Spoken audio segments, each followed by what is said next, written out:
It's essential for churches to get outside their walls. If they stay inside, they're not delivering the message of Christ or living out his example in the community. They need to realize that so many people are still hurting and homeless and suffering, and they still need them. Even though, almost 1 year's gone by, they are essential to them moving forward.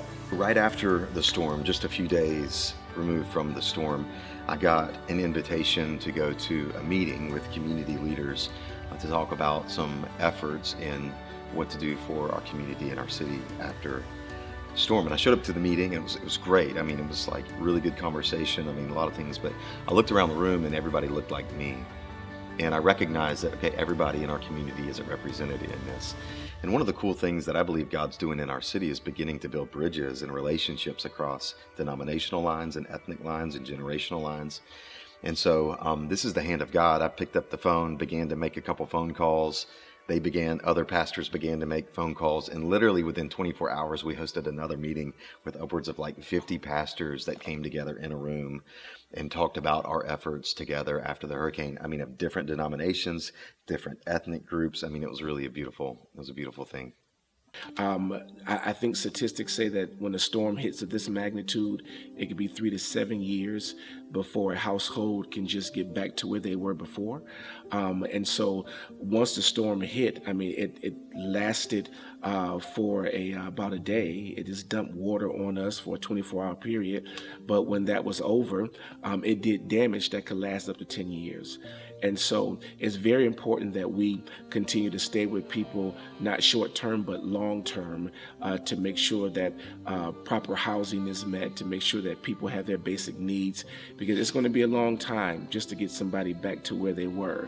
And so it's very important that we continue to stay together and still help, because even though the storm is over, we haven't got beyond it yet. And so we still have to continue to work to make sure that we get back to better together. What can churches do to support me and other survivors? Well, we know that, when storms happen and there's damages, we know that there's funding, have to be found to help these people, because not just myself, I worry about all the other people that's out there that can't get back home. I seen this when I was in the shelters, just so many people that, that just lost. I think that, responding quickly can alleviate a lot of things and not let people get lost in the system.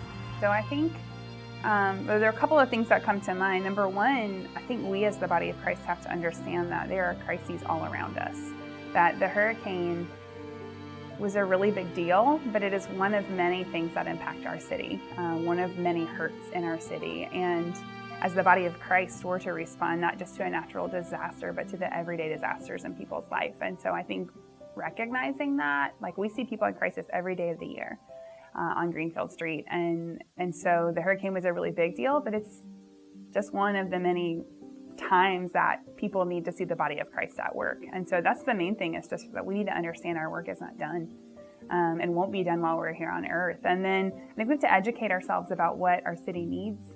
We have to read our Bibles and understand about our call to work as one body. And then we need to do it. Like, we need to put our hands and feet to it and not just read it and be like, oh yeah, one body within our steeple or within our, strip mall or whatever it looks like. But like, we are meant to be a living, breathing body. And when we are, miraculous things happen.